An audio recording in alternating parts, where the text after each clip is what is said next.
Seorang wanita setiap hari mengalami kekerasan dalam rumah tangga. Setiap kali dipukul, dia harus berdiri tegak dengan gemetar menunggu penyiksaan suaminya.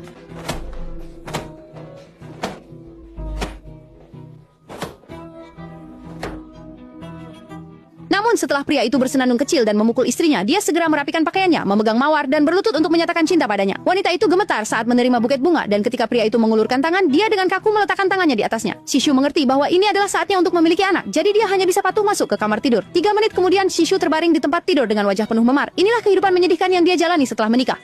Setiap kali dipukul, suaminya akan memberinya kalung. Shishu juga harus tersenyum bahagia dan mengatakan suka. Dalam pelatihan berulang seperti ini, dia seolah menjadi robot rumah tangga yang terjadwal. Setiap pagi pukul 5.30, Shishu harus tepat waktu menyiapkan sarapan untuk Lu Jinbiao. Terlambat atau lebih awal 1 detik pun akan dipukul. Gelas yang tidak diletakkan di tengah juga akan dipukul. Bahkan suhu minuman pun harus dia periksa. Shishu hanya bisa dengan gemetar menunggu penghakiman. Setelah itu,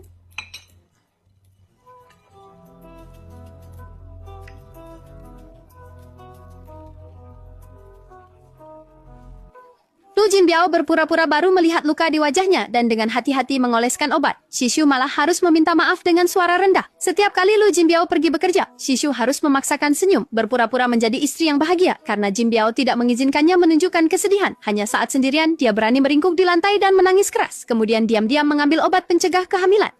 Dalam keadaan seperti ini, Shishu tidak berani punya anak lagi. Dia menuangkan segelas soju atau menelan pil, lalu masuk ke ruang tersembunyi di belakang lemari. Karena Jinbiao tidak mengizinkannya keluar untuk bersosialisasi, dan ruang ini adalah tempat yang membuatnya merasa paling aman. Tidak disangka, hari itu dia tertidur hingga lewat pukul 7 malam. Shishu terkejut dan buru-buru berlari keluar. Dengan panik mulai mencuci beras dan memasak, tetapi semakin panik semakin mudah membuat kesalahan.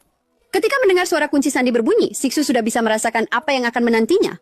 Siapa sangka Jinbiao kali ini tidak bertindak kasar. Untuk lebih baik mengawasi Shishu, Lu Jinbiao beberapa hari yang lalu dengan kejam mencekik kucingnya dan hari ini memasang kamera pengawas tanpa sudut mati di ruang tamu. Katanya untuk lebih baik menjaga dia. Saat makan, Lu Jinbiao bertanya kepada Shishu apakah siklus menstruasinya datang tepat waktu. Baru-baru ini Shishu sempat hamil tetapi mengalami keguguran karena dipukuli.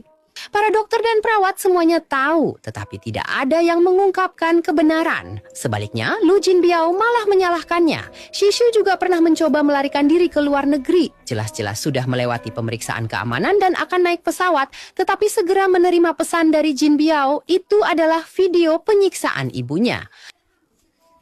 Sejak itu, Sio tidak berani lagi berpikir untuk melarikan diri, karena besok dia harus menghadiri pidato ibu mertuanya. Lu Jinbiao harus memilihkan pakaian untuknya lebih awal, tetapi luka di tubuhnya tidak bisa ditutupi. Akhirnya dia hanya puas dengan memilih setelan baju dan celana panjang. Pidato ibu mertuanya kebetulan tentang masalah kekerasan dalam rumah tangga. Detail yang disebutkan seolah-olah menggambarkan kekerasan yang dilakukan Jinbiao padanya, dan akhirnya